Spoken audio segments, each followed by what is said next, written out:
Cognac Conversation with Mank and Peanut. I'm Peanut. Mank. Today we're going to talk about the different controversial issues that are going on in our world today. Our first topic we're going to speak on today is the sports world boycotting and protesting, fighting racial inequalities and police brutality. So, Peanut, how you feel about what they're doing the last 3 days, where they're stopped games, they're canceled the NBA playoffs, MLB hasn't played, you got tennis players not wanting to play. How do you feel? I feel good, man. I feel like if you got professional athletes actually standing up for the Black Lives Movement, and not on the Black Lives Movement, but for just righteousness. And I feel like that's a big help to the community to see actual star power, give a lending hand. And even though that people say they're not doing nothing, when they stopped playing sports that day, the Bucks didn't take the floor, that actually took a lot of people attention away from what the sports were and like press the issue. Because some people only watch sports. So when they seen what they was talking about on the sport network and all over the sports communications sites or whatever, that's all they seen. They seen them talking about these issues that are going on. So with the boycotting, I say a person might say, I'm not going to watch basketball no more. I can go watch baseball. Well, they couldn't do that because baseball stopped their games too. So then that person who looking for a way out or hiding, they might have said, I'm going to go watch golf. They couldn't do that. Golf had took their channel out that same day too. They were supposed to have a tournament. They postponed it. They might have said, oh, I'm going to go watch hockey. You know, so all that was postponed, the MLB, all of it was postponed. So that person who trying to run away from actually seeing the issue and only like to watch sports, they had to see the issue that day. So I feel like that was a big help with them doing that, getting people on the right track. What's your opinion on it? I personally agree with the route that was taken, the way they did it, and that they actually made statements on why, on the specific reasons why. And you've seen a lot of Black athletes come out like that play sports, and they spoke on their experiences and what they went through and how they were protesting and boycotting so they'll make it better for the next generation, the younger generation. And I agree with that, like, because we as a society, we look up to a lot of professional athletes as more than being athletes. We look at them as role models, heroes, and if we're gonna look at them like that, for them to take these steps showing that they are true role models and true heroes, it's good to see. And you can't do nothing but respect it. what athlete do you think had the most power when it comes to politics, when it comes to doing this type of stuff, boycotting and different things like that? I honestly think LeBron James has the most power, and he's been using his power for years, probably 10 plus years, speaking out on racial issues, speaking out on how Black people are impoverished. And he's done more than speak. He's put his money up multiple times. His first effort was putting up money for the public school system in Ohio, helping send over 200 students to college for free. And for people that don't know, college isn't cheap, and he didn't have to do that. He started his own private school, the I Promise School, to help people that was in impoverished situations, give them a place to stay, give them food to eat, give them a school environment they can go to and feel safe at every day with higher learning standards. And what more could you want from a superstar player with that type of notoriety? I agree, man. I feel like LeBron did a lot for the world. Like, a lot of people say he don't do nothing. The reason people say that is because everything is not being recorded. Everything is not having a picture. Everything is not being publicly put out there. You know, so, but LeBron, he said it himself. He don't really do stuff for it to be out in the public, but with his name, public gonna come. So, you know, the video is gonna come. So with everything he do, I mean, LeBron, he have put out a lot of money, man, to the different communities, helping build up communities, which he don't have to. People always say, "Oh, you haven't did nothing with your money." He don't have to. That's his money. That's what he do. The thing about it, some of the same people who saying, he don't do nothing. What have you done? You know what I'm saying? So you haven't. You might it not might not even might be money. Have you went to the school system, checked on the kids from the hood? Have you went into the school system, checked on the kids from your neck of the woods, your neighborhood? Have you did that? So you can't say what another man ain't doing if you ain't doing nothing. You watching his pocket, and you not watching your own household. So I just feel like LeBron being spectacular in what he been doing, man. Not for just an athlete, but for just a black role model. He done a good job. He haven't got in trouble, So it's always good when you have a black athlete that's on top of the world who don't get in trouble. So you really can't say too much bad about him. So I feel like that's a big achievement for the black community to see LeBron do his thing like that. Yeah. I also think LeBron he made it good for other athletes to actually step up and do what he's doing. Like he paved the way to make it cooler for, you know what I'm saying, more athletes to go out into their own community, to do more, to give their money, give their time. And then a couple years ago, him and Kevin Durant were doing an interview. And a lot of the commentators, a lot of white people came out and said, these are just dumb athletes, they should shut up and dribble. But they took that stance and they ran with it. Instead of shutting up and dribble, they did more. You know what I'm saying? Like this year, with it being one of the most important elections of our lifetime, LeBron James is taking his time to help get more people registered to vote. Down in Florida, where they're giving felons their rights back to vote, but they have to pay fines. LeBron James had paid fines for for magnitude of those ex felons, so they can get their rights back to vote, and that's big. That's major. So yeah, LeBron James is definitely a great role model. All right, then so I move on to our next topic, dealing with the controversial issues. Do you think taking race off applications, job application, applying for schools applications, do you think taking race off of those applications would make a difference? I honestly do think it would make a difference because a lot of times, a lot of employers and a lot of corporate operations, they say one thing: race doesn't matter. So if race doesn't matter, it shouldn't be on your application. You know what I'm saying? Because that's a way you can discriminate against somebody. Somebody can have all the accolades, all the schooling, the degrees, and everything, but if somebody that's racist or doesn't like black people or any other different ethnicity can see a different race and he's like, oh, I don't want this person in here. Taking race off would just make it a way we make it easier for the saying the best man gets the job or the best man gets that position. Right, right. So I agree with you. When it comes to an application, even in high school, we had to put our race. When we're taking the graduation test, we got to circle in on our race. So when they get the results back, they want to compare how the whites did versus the blacks. Um, I feel like that shouldn't even be brought up with the system. And the system should just be 100% everybody. How did everybody do? Not how did a black person do? How did a white person do? I mean, that application on a job application, you throw away an application because you see a person is black.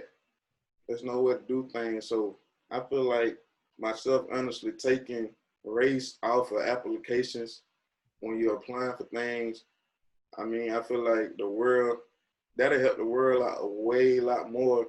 Um, I feel like it helped the world out way a lot more than what it's doing now. Also, I think I think if we take the race off, if you want to say that the world should not be about race, it should be about how you are as a person and whatever. You should take race off like everything when it considered like even when you I remember I was applying for an apartment. Here we was looking for an apartment, and on the apartment application it had race. So like that, I feel like that's just a way to look at people, and you get a predetermined notion about somebody by looking at their race. You know what I'm saying? So yeah, we should take them off everything. All right. With that being said, saying that you think it'll be okay to take race off applications. My next question uh, is the Black Lives Movement, um, is it conquering anything to you, and are you supporting it? I feel like the Black Lives Matter movement has it's making noise, and sometimes that's what you need. You need to get a start. I support it, and I support it because it's more than a movement. Because I'm black, you're black. We live this every day. You know what I'm saying? Uh, I actually had a conversation with my NCO one time. He asked me why was the Black Lives Matter movement important to me, and my answer was I fit the description. If you look at a lot of times as a black man outside of uniform, if anything happened, we fit the description because a lot of times whether I'm wearing Jordans, I'm wearing a hoodie, a do rag, or a hat, and a lot of times you can be racially profiled as that. And I just want I hope they keep pushing the envelope with Black Lives Matter movement to stop police brutality, stop racial profiling because I want this world to be better for not only me but for the younger kids, the younger black kids, so they can be on equal grounds with everybody. I want to be better for your son, my nephew, so when he grows up, he don't have to be afraid of the police and think just because he got long hair or he wearing this and that he's a bad kid. So yeah, I And totally see, agree. that's what I wanted to. That's what I was thinking of as you were speaking. The Black Lives Matter movement is more than about the police brutality. It's about people got dreads, so you automatically think they're a bad person. Even some of the only, even some of the black people look at other black people with dreads and say, "Oh, he a thug," or he this and that because he got dreads. That's not true. I know some of the smartest people in the world with dreads. You know what I'm saying? So I feel like all the different types of stereos, you can't have tattoos, you can't have long hair, you shouldn't dress this way, you shouldn't dress that way. I mean, I just look at it as the Black Lives Movement. It will help clear some of those things up for as like stereotyping, because I love following stereotyping. And when you get stereotyped, you already guilty before they even approach you or before you even put in your application or before the police get to your door, you already guilty. So, and I just feel like the movement, it will help push things forward. It's not going to happen in a short amount of time, but it's a start. So I support it because it's a start. A lot of people like, Black lives is more than Black Lives Matter. You're right. All lives matter, but at this moment, Black lives are the ones who going through it. So we just ask that, people support the Black Lives Matter movement, because if you support that, then it can come back to all lives matter, you know? So right now, we know your life matter. We know everybody else's life matter, but do Black lives matter? See what I'm saying? So right now, that's what we're getting at with the different views. A lot of people say, how can you only say Black lives matter when all lives matter? I mean, I got friends. I got friends who white, so of course they lives matter, but they understand right now that Black lives are the ones who are going through it and they support that. If you got a friend and he can't support that, that's not your friend. So That's just my opinion on that. And I like how you say stereotype because when the Black Lives Matter movement first started, it was stereotyped as a hate group because they say it excluded other people. You know what I'm saying? But what did they what did they do to fight against Black Lives Matter? They started All Lives Matter and they started Blue Lives Matter. Blue Lives Matter is not a thing. Like it's police officer, it's a job, it's not a life. And if you say Blue Lives Matter, you exclude everybody that's not a police. So what's the difference between that and Black Lives Matter?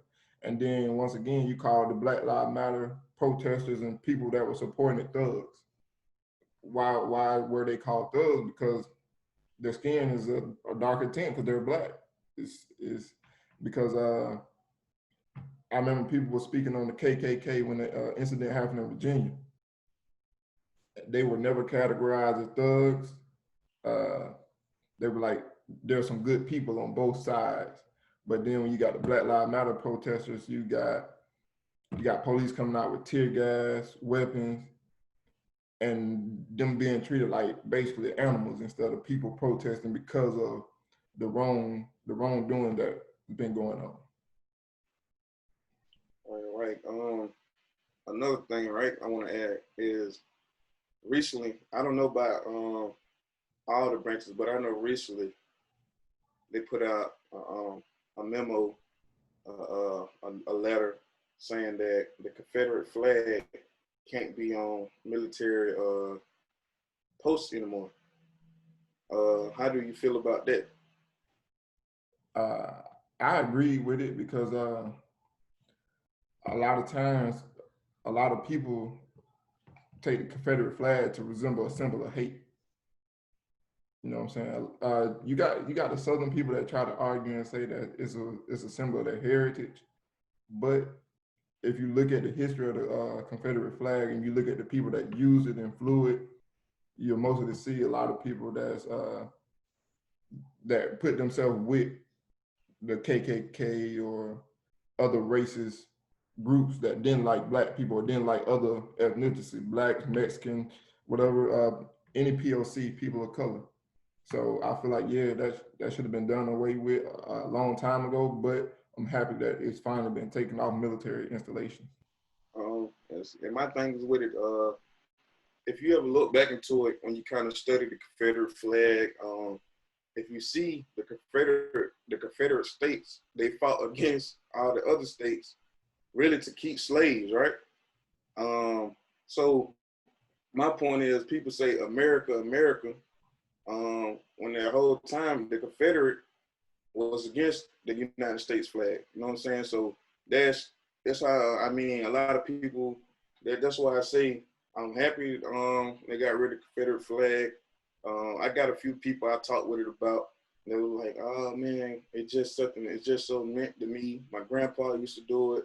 I'm just so the Confederate flag mean a lot." And when I asked them what it actually mean, can't nobody never say nothing. It's just my grandpa did it, So I mean, I feel like people just do it and don't know the meaning of it because you really can't support the Confederate flag and the United States of America flag. So I just feel like once you dig deep and realize what the Confederates stood for, yeah, I'm happy they got away with the flag off the military installations. Uh, oh yeah.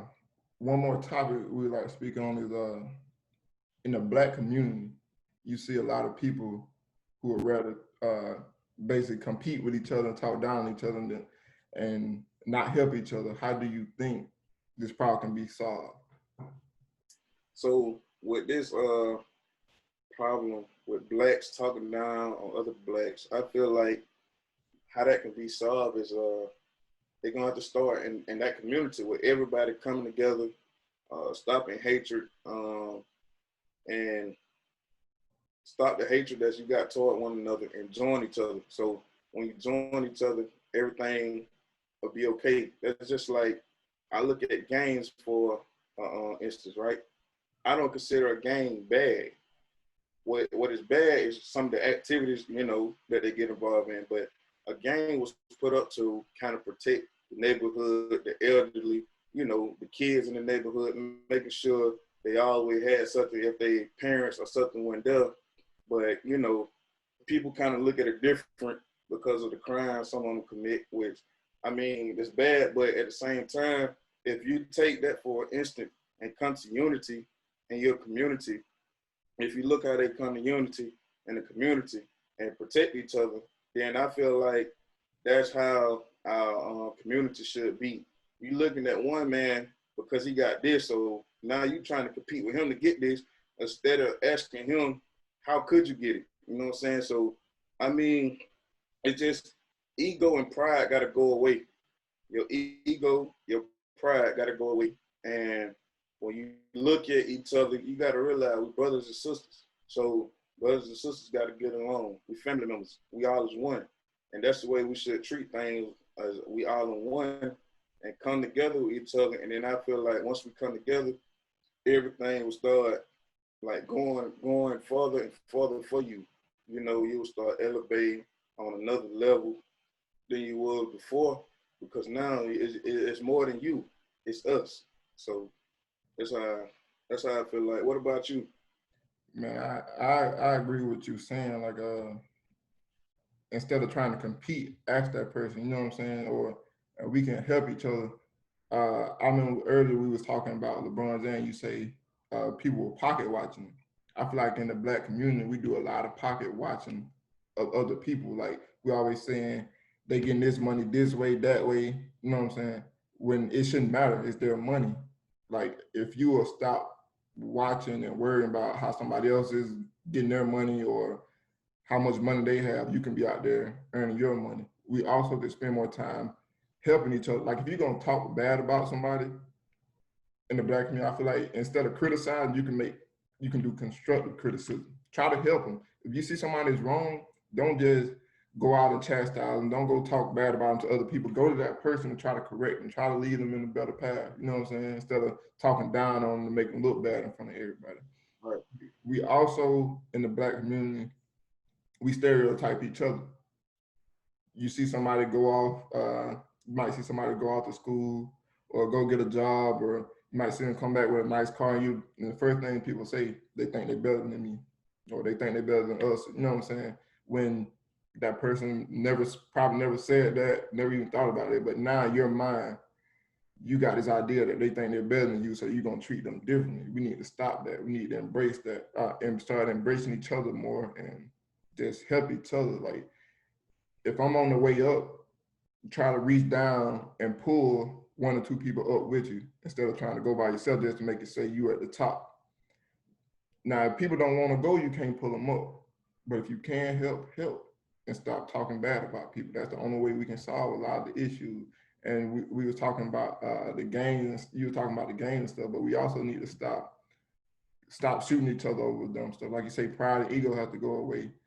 If we look back in Albany, it's like every other day or every other week, somebody young and black is getting shot over something dumb, something sensitive.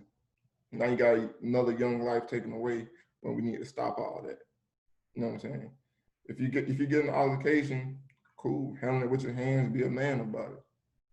We need to put the gun down and stop all the senseless shooting. Only time you should use the gun if you're protecting yourself or your family. Other than that, stop All right, man. I agree, man. So just man, if anybody watching, man, and you call yourself a leader, a OG, whatever you call yourself, man, we just ask, you know, kind of help people along the way. Don't bring nobody down. Don't send them down the wrong way. You know, so we got people like in Baker County, right? We got people in the community. Mostly everybody is family. You know, we haven't had a lot of people just make it to the big screen, but we have a few. But that doesn't matter, you know. So mostly everybody down there is family. Of course, you're gonna have a few altercations here and there, but you know, it ain't really too much violence going on. So I look at that as kind of a good thing.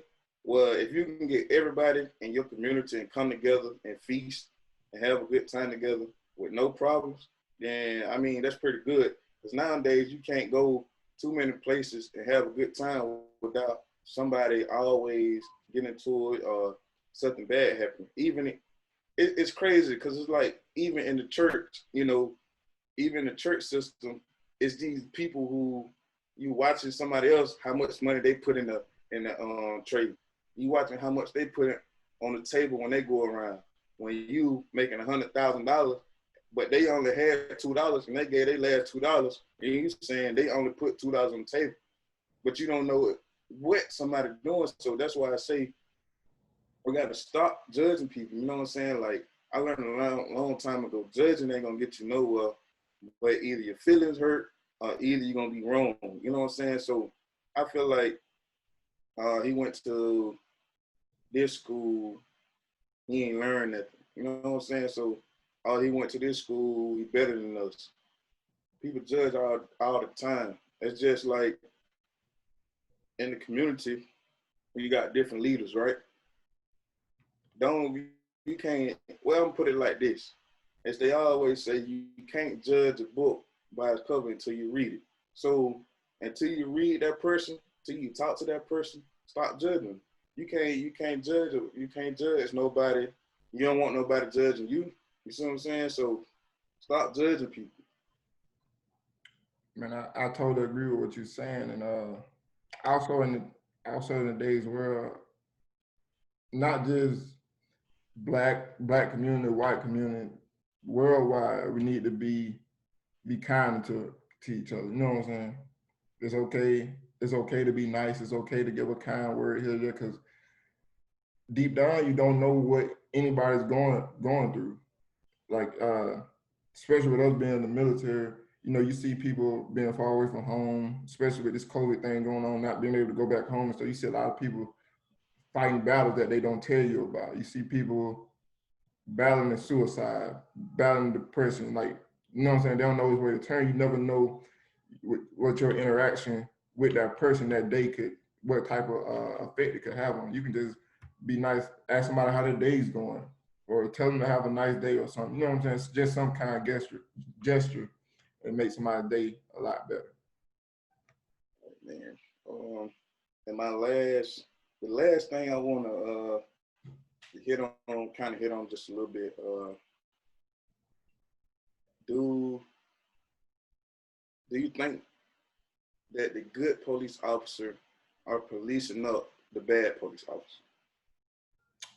I honestly don't, because a lot of time when you see the reports from good police officers, you see a lot of police officers losing their job for doing what's right, for reporting other officers, or having, when they report other officers, they don't they don't nobody want to work with them no more because they call it a snitch or whatever in the police. And then you got the police unions that protect the bad officers, the good officers. I mean, the bad officers, and they justify whatever they do. I do think it's some good people that wear the police uniform. I honestly, once you put that badge on, I honestly don't trust. Me personally, I don't trust any police officer. I know it's some good. I know. But like you say, that's one of the jobs where you can't afford to be bad. You can't afford to have a bad apple because they'll shine a light on everybody. Um, I agree with that. And then I'm gonna just say, so I'm gonna incident I want to explain. So I know when me and you was in high school, we got pulled over. It wasn't by a white police officer. It was by black police officers. The first thing they do was tell us to get out the car, and they're only supposed to be pulling us over for what, speeding? I think we were speeding. Nah. And They tried. They said we had loud music. oh, loud music, right? Uh, and no speaker system or anything like that in the car. So they pull us out the car, tell us to put our hands behind the back and different things like that. But the first thing they do is start destroying the car. You know, going through the car, pushing everything. They didn't find nothing, and the whole time they looking for something. They didn't even offer to clean the car back up from what they destroyed with.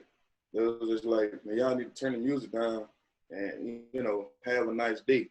And we had a few more friends with us. I think Duke was with us, right? Duke and Duke. Kid. Duke and Kevin with us, and got pulled over that time. But like I say, man, it's not. That's why I say I got friends who police officers. I got, of course, don't get me wrong, but it's just that I can't see, how people. Of course, we need somebody to get like criminals, real criminals, out the street.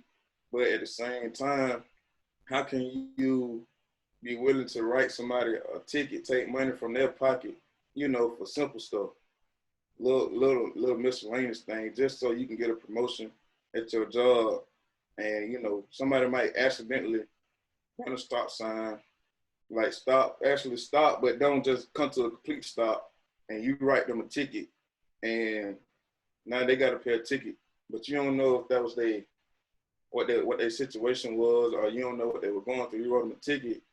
That ticket $200. That's their last $200. So now they getting kicked out or whatever come with that. But that's why I say, I mean, I got friends. I love them as friends, but as a police officer, man, nah, I really don't just we talk offline. I got friends still talk to them offline, but as far as the police officer, I just don't accept it. I mean, if it get better, police get better down the road, then I have a different view on it. But you know, I ain't too. I'm not a big fan of the police. Yeah, speaking on that, you were saying when you was telling the story like how the black police officer started. Honestly, people like when people say hear black people talk about the police or bad police, they think we just be talking about white police officers. Honestly, I've been done wrong by white officers and black officers, but honestly, I feel like black officers have treated me worse. And you know what I'm saying? So that when I kind of hate when people say, but what about the black police officers? They would do you dirty too. So Man, we'd like to thank y'all for joining Cognac Conversation today with our topics. Man, we appreciate y'all. Make sure y'all like and subscribe to our YouTube channel. We appreciate everything y'all do from just watching, giving us feedback. So, Cognac Conversation out.